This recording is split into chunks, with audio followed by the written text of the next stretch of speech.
Hello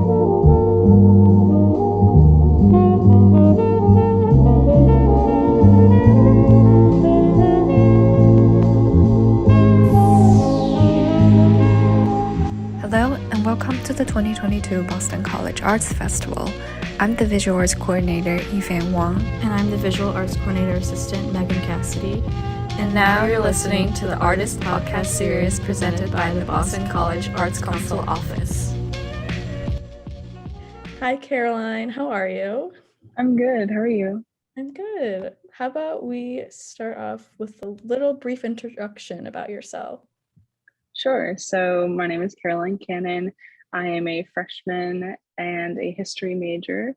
I'm thinking about adding a studio art minor, and I'm from Cleveland, Ohio, and I've been really loving my time here at BC.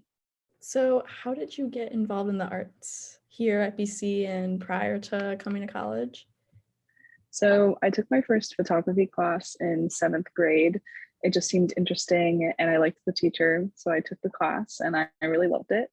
I took a lot of classes in high school as well. So I took AP studio art with a concentration in photography. And that was really great. I also got involved in high school with taking pictures for sports teams and things like that. That kind of rolled into my college experience as well because I joined the yearbook staff team and take pictures at different sporting events and clubs events and things like that. And I'm also a photo contributor for the newspaper The Heights. I occasionally will send in some photos for them as well. Wow, that's great. So have you always liked photography, or like have you experimented with like different mediums before, or has like photography always been like your favorite medium to use? Photography has definitely always been my favorite medium to use. I am not the greatest artist otherwise of like drawing, painting, that sort of thing. But I've always really liked art class. And although I'm not the best painter, I do like to paint sometimes. Or in my AP studio art class in high school, my teacher really challenged us to try and make more multimedia pieces. And so that was really interesting to kind of push my boundaries from just thinking about photography to other things as well. I love photography. It's kind of hard. You have a lot of like aspects to use and all the lighting and stuff. So Yeah, definitely. I know. I think a lot of people are kind of like, oh, you just like click a button, but it's a lot more than just clicking a button on the camera. yeah, it totally is. So about your artwork that you submitted. So you have 3 artworks. Tell a little bit about each one. How about we start with the first one called Airhead? Yes, all 3 of these pieces are part of a series for my first semester class. I took ideas in contemporary art, and at the end for our final project, we were able to kind of do whatever we wanted with the themes that we were learning about in the class. So I created this series, and it's titled Mental Illness Through Surrealism. With Airhead specifically, I focused on how the effects of depression can show physically in different people, with the balloon kind of representing this blue feeling. The balloon is blue, and that's kind of like a color that's really associated with sad emotions, sad feelings, and depression itself. Also, with the overall tones of the piece, I really wanted to convey this like sense of heavy emotion or heavy being weighed down by something.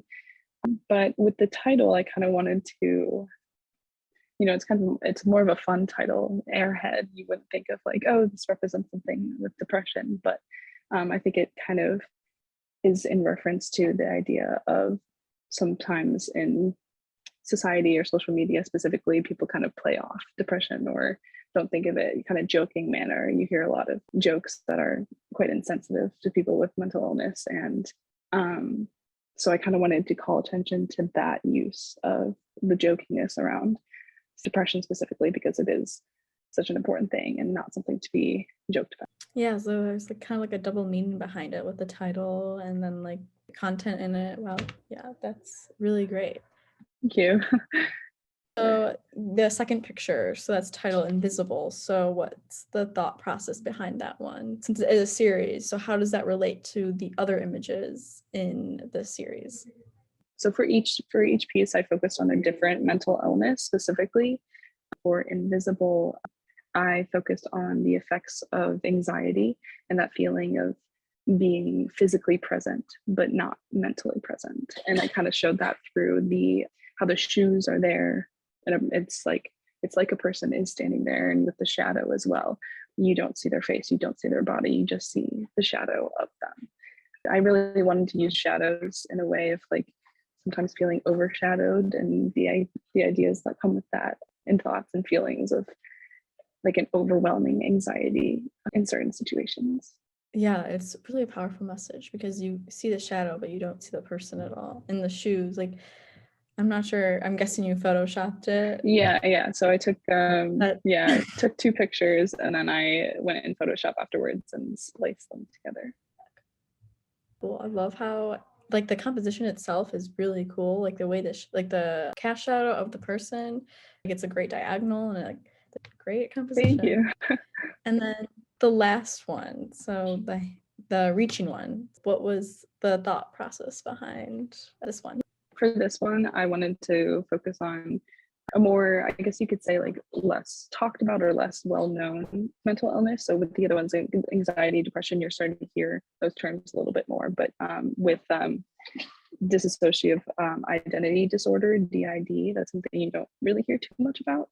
And with this project, I did a lot of research. So I talked to my friends in psychology classes who were learning about these, and they were really, in all of my research, came up with this idea of kind of having a split personality. And the hand, I think, represents this wanting or like desire to reach that other side of your identity. But the fact that the hands don't touch in the pictures kind of shows that disconnect within yourself.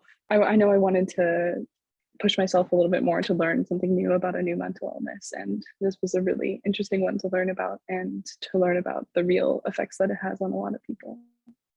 I'm curious as to why you chose to portray it in black and white in comparison with the first one in Airhead. I think there's two ways I could probably answer this. The first one is just like style wise. So I took this picture in the hallway of my freshman dorm, and the lighting was not great. Obviously, I got some really great shadows out of that, but the like the yellow tones that I were getting in that hallway were just like not they did not look great. And I wanted to keep with the overall theme of, across these three photos, you see like an overall theme of like cooler tones, like with the blues or the grays or the dark. And I knew if I had this like bright yellow wallpaper in the background, it would look out of place. And then I was like, okay, well, maybe how does it look in black and white? And it turned out to look really well. And I think also it brought out the shadows a lot more, which I really liked, because I wanted that to also be a common theme, kind of with between invisible and then with reaching as well. Would you say that the muted colors and the lack of colors in your photos kind of bring out the message of mental illness in your pictures? Yeah, I think so, because I feel like a lot of these, I was focusing on a lot of the struggles that people face with, who are struggling with these mental illnesses. And that itself, I wanted to, like, if I were to do this in a brighter tone, I feel like there would be such a big disconnect between what I'm talking about and how people are feeling, and like, and how that picture would be perceived. So I think the mutedness also, I was kind of thinking about how sometimes your feelings, like in a depressive episode, for example, you feel like nothing really matters or nothing is really happy, or, and in colors, I kind of thought of that as nothing's really like bright pink or bright red or something. So I knew that I wanted to keep with some of these like cooler tones. Yeah, I think that's a great strategy to use in your images. You mentioned surrealism for the first one. So I'm kind of curious. So what do you have a certain artistic style or art period that you are influenced by or that you're inspired by? Is that surrealism, or is there another one that you also really like? For the class, actually, we looked at a lot of artists, and that was like a lot of what our discussion was based around, the contemporary art class. One of the artists we talked a lot about, who I'd also heard about in high school, was Cindy Sherman, very well known photographer. She's great. I love her. Sometimes you wouldn't really consider her a surrealist per se, but I found a lot of inspiration from her use of shadows and lighting and different things.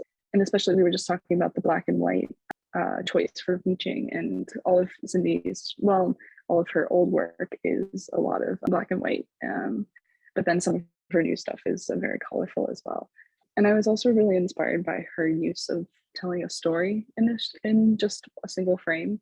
She has this series film stills where it really feels like, one of them I'm thinking of specifically really feels like Marilyn Monroe is like on this like New York City side street or something. And her ability to portray, because she's actually the models in all of her photos, which is like so cool. She like takes the photo, she is the model, she does everything. But her ability to transform herself into so many different characters is really inspiring. And also her use of different props and things like that, and composition as well, I think really add to her ability to tell a really great story in just a single frame.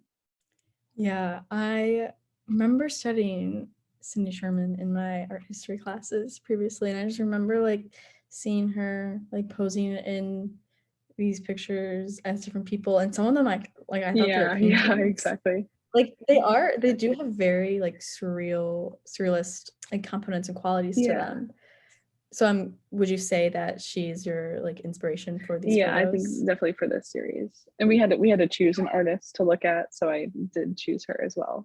But like throughout the semester when we were learning about her, and even in my high school years, I was like, her work is incredible. It's kind of always been an inspiration to me. Going forward, do you see yourself wanting to go down this road with like Cindy Sherman, kind of doing like self-portraits and different characters, or how do you see yourself like developing your photography skills, the content that you want to showcase, or even like the themes that you like? How will you like develop your artistic style in the future? Yeah, that's one thing I've been really thinking about, because I feel like I don't really have a specific style of photography that is like kind of uniquely my own. But I also think that, now is kind of the time to be trying things out and figuring that out. So when choosing my project the last semester, I knew I really liked surrealism, but I hadn't done much with it. So I was like, why not? Let me just try it. And I really liked it. So I think I might continue along this path with surrealism. In response to your other question with like, if I would be a model for like self-portrait type of thing, I don't know if I will quite go down that road.